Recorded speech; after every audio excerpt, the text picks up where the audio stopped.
White cop lies about black woman in court, not realizing she's a high-ranking Navy SEAL. You underestimated me, Officer Simmons, but the truth always comes out. What could possibly leave an entire courtroom in stunned silence? A police officer accuses a black woman of resisting arrest and assault. His testimony is convincing, until she takes the stand and flips the entire case upside down.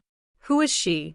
And why does her testimony leave the officer, the jury, and even the judge completely speechless?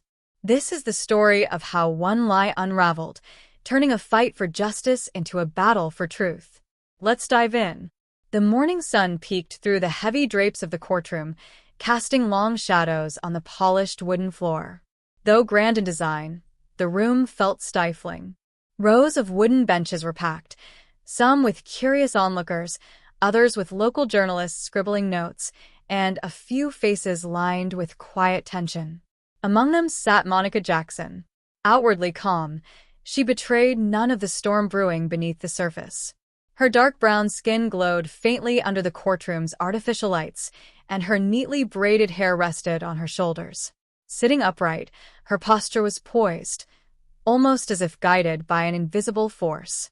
Hands clasped lightly in front of her, she was dressed in a crisp white blouse and black slacks, an intentional choice, exuding humility and respect. But for those paying close attention, there was something different about her. A quiet intensity that felt out of place for someone accused of a violent crime. The bailiff's voice rang out, calling the court to order. All eyes shifted to the front of the room as Judge Howard Grayson entered, a seasoned man, older, with silver hair thinning at the temples. His presence carried authority, though his tired face spoke of years spent presiding over cases he'd rather forget. But this case? It sparked something in him. Maybe it was Officer Bradley Simmons, sitting smugly at the plaintiff's table, or perhaps it was the murmurs surrounding a case that had already gripped the attention of local news. State versus Monica Jackson, the bailiff announced, his voice echoing through the towering ceilings.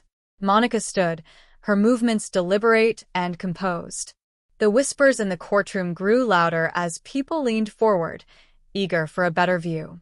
At the plaintiff's table, Officer Simmons leaned back in his chair, exuding confidence, amusement, even.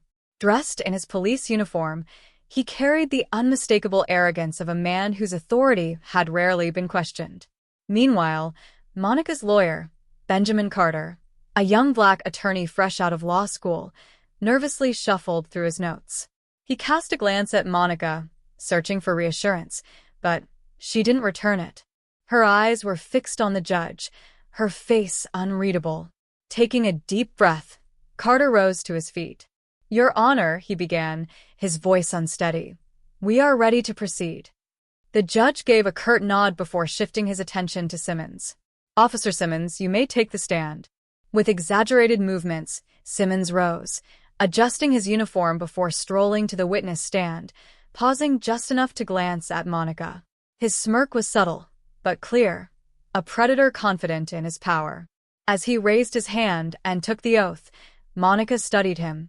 The way his fingers twitched slightly, the almost imperceptible shift in his posture. Most people wouldn't have noticed. But Monica? She took note of everything. Trained to read body language, she cataloged every minor detail.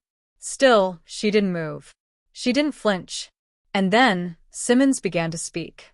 "That evening," he started, his voice loud and steady, "I responded to a disturbance call near the east side of town. I found the defendant, Miss Jackson, loitering outside a closed business." Murmurs rippled through the courtroom. The term loitering had long been a catch-all excuse, one disproportionately used against people of color. Simmons pressed on. "When I approached and asked what she was doing there, she immediately became aggressive. Hostile. She refused to identify herself and raised her voice. When I attempted to de-escalate the situation, she physically assaulted me." Gasps. The tension in the room thickened, but Monica remained still. Her expression unreadable. Feigning a pained expression, Simmons continued. "She struck me in the chest and reached for my service weapon. At that point, I had no choice but to restrain her." From the back of the room, a woman's voice muttered, Sounds like a lie. Heads turned, but the judge quickly called for order. Thank you, Officer Simmons, Judge Grayson said neutrally. You may step down. Monica's lawyer stood, visibly nervous. Your Honor, the judge cut him off. Save it for cross-examination, Mr. Carter. Let's move forward. Monica exhaled slowly, controlled. She leaned toward Carter, whispering, Stay calm. Stick to the facts. He gave a tight nod, but doubt was still evident in his eyes. With the prosecution resting its case, the courtroom felt heavier. Simmons returned to his seat, now grinning fully. A quiet exchange between him and the other officers in the back row didn't go unnoticed by Monica, especially when he winked at them. Miss Jackson, the judge called, skepticism lacing his tone. Your turn to testify. Monica stood, smoothing her blouse before stepping toward the witness stand. The room fell deathly silent. Hundreds of eyes bore into her as she sat, adjusting the microphone slowly and deliberately. The prosecutor, a middle-aged man with a sharp suit and even sharper tongue, wasted no time.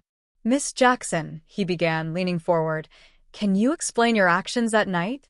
Monica met his gaze, voice calm yet unwavering. I can. But first, let me make one thing clear. The officer's account?